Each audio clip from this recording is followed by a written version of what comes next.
बालमटाकळी कांबी रस्ता व ओढा मार्ग मोकळा करण्यासाठी ग्रामपंचायत सदस्यांचे आमरण उपोषण।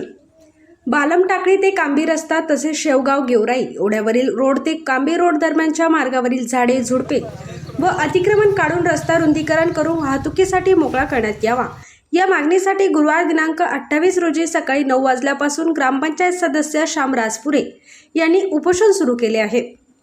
सदर मार्गावर मोठ्या प्रमाणात झाडे झुडपे वाढल्याने वाहनधारक शेतकरी तसेच ग्रामस्थांना ये जा करताना मोठा त्रास सहन करावा लागत आहे। पावसाळ्याच्या पार्श्वभूमीवर रस्ता अरुंद झाल्याने अपघाताचा धोका वाढला असून तातडीने साफसफाई व रुंदीकरणाची गरज व्यक्त करण्यात येत आहे। ग्रामपंचायत सदस्य श्याम राजपुरे यांनी प्रशासनाकडे अनेक वेळा निवेदने देऊनही कोणतीही कार्यवाही करण्यात आली नसल्याचा आरोप केला आहे। त्यामुळे अखेर त्यांनी उपोषणाचा मार्ग स्वीकारला असल्याचे सांगितले।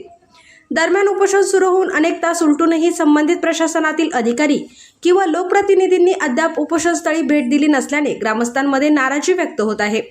प्रशासनाने तातडीने दखल घेऊन रस्ता मोकळा करण्याची मागणी परिसरातील नागरिकांकडून करण्यात येत आहे। पांडुरंग निंबाळकर, महाराष्ट्र, अहिल्यानगर।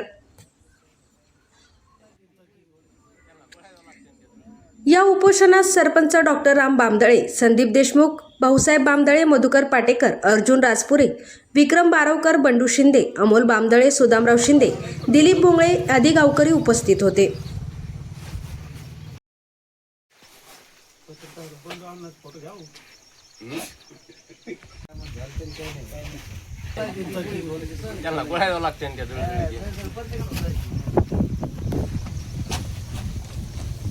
एखादा मोठा झाला तरी गांडीत एखादा बारीक पडला तरी